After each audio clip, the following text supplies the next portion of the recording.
G'day. Things have changed dramatically in Formula One since Drive to Survive fired up the fans. Today, security is top of mind with both Formula One, the teams and drivers. So in this video, I'm going to tell you a little bit about what goes on behind the scenes when it comes to security. Let's start with the drivers. They used to be able to walk freely around the paddock, stopping and chatting for minutes on end with people. Certainly Sebastian Vettel was a king of that.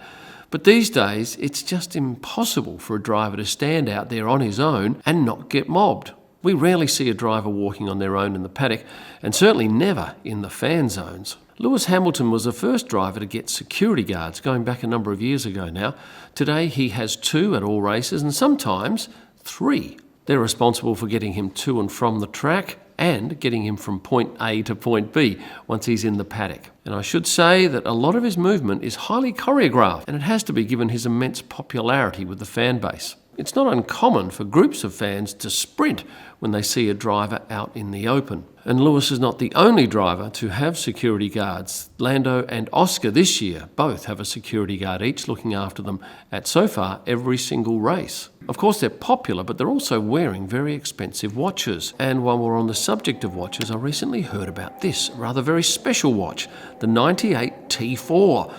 It isn't just a watch though, because it's a piece of Formula One history, as each timepiece features an original part of Ayrton Senna's 1986 Lotus 98T chassis number 4. The watch's design references the car itself in colour, and the movement even resembles the car's Renault EF15B engine. This collection is strictly limited to just 989 watches, and each watch is individually numbered. The 98 T4 timepieces are available for pre-order right now, with expected deliveries in Q1 2025.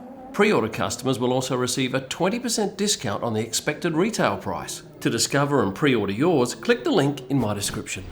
Other drivers to have security, Max Verstappen in Zandvoort and Las Vegas. And even team principals are escorted back to their hotels at night. I remember last year I was getting out of my lift and there was a team principal there. We chatted for a few minutes and then he said to his security guard, "Okay, you can leave," because obviously he was escorted up to his floor and he felt safe there. Back to the paddock though, even drivers that don't have security guards will always have somebody walk with them, unless it's a Thursday perhaps and it's just media in the paddock. But certainly if there are fans about, those drivers will be very wary about walking on their own. And if they do walk, they'll run or go on a scooter so that they're not mobbed. In most countries, drivers are okay getting to and from the track in a hire car, although sometimes they do have a driver do that. But in Mexico and Brazil, they actually use contracted companies to provide drivers with bulletproof cars. And a lot of those transfers are undertaken with military precision, with different routes being taken on different days, different drivers, different cars, and sometimes with police escorts. You might remember back to Brazil in 2019 when some Mercedes crew and some FIA crew were held up at gunpoint and had stuff stolen. The Sao Paulo police, though, were pretty quick onto that, and the next day there was a much larger police presence around the track.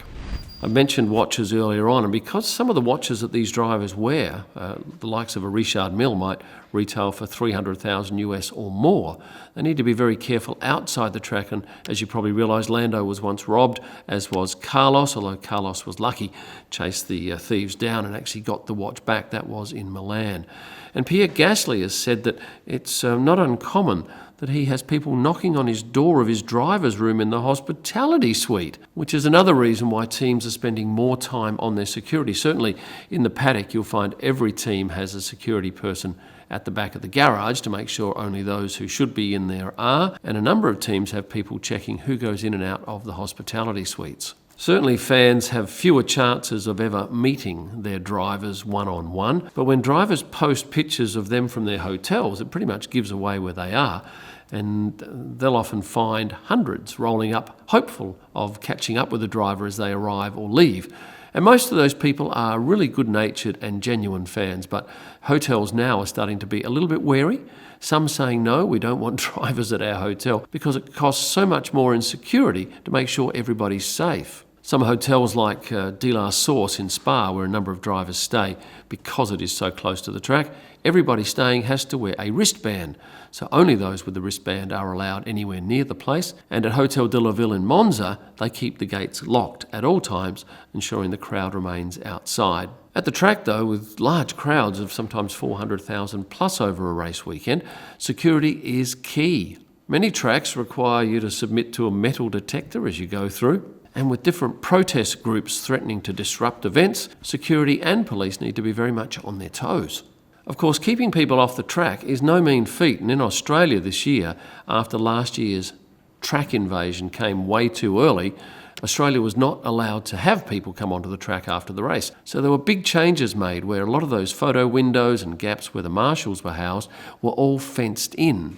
And extra security were brought in particular for pit lane, because as you can imagine, there's a lot of very valuable equipment in pit lane, and if that pit lane is flooded by spectators, anything could happen. One of the most secure areas in Formula One is the paddock, because everybody has to go through a swipe gate, and there's no human involvement. It's sure there are people watching you swipe in, but if that machine does not let you pass, you don't get in. Although I have seen in Melbourne a couple of years ago, a couple of teenagers managed to jump this flower bed here and sneak in, but they didn't last very long because there are a lot of security cameras in that area and there are people monitoring it.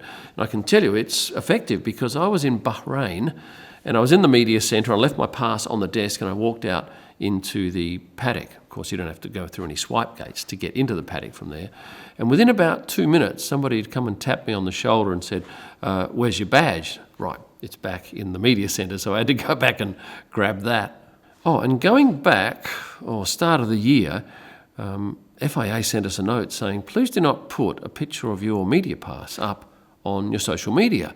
And I thought, why? And it turns out that you could, I guess, get a rough idea of what a media pass looked like, and especially if you've got a close-up photo of it, and people could knock up a shonky pass, although I don't know how effective it would be trying to get in through the swipe gates. But certainly F1 is aware that that happens, and they're taking steps to stop it. Of course, F1 works very closely with the local police at all races. And I was actually at a NASCAR race going back, when was that, last year? And I found 2 police in the middle of the track with exceptionally good monoculars who were scanning the crowd looking for troublemakers. And of course, with two-way radios, they could easily contact their counterparts a couple of hundred metres away, and a potential problem could quickly be thwarted. Much the same too in F1, where the security people who are in the paddock, and there are a number of them, have two-way radio access and are constantly talking to their people monitoring what's going on the screens. With F1 tickets now costing tens of thousands of dollars, security has to be tight, and as the sport continues to grow, we'll see more and more security measures brought in to make sure that everybody is safe, and those people that should be where they are kept safe, and those people who shouldn't be where they are not there. Now, before you leave, could you please hit the like button and subscribe for those who are not yet subscribed? Much appreciated. And for a whole lot of my extra content and merchandise, have a look here. Thanks for watching, and stay passionate. Why can I say this? Precision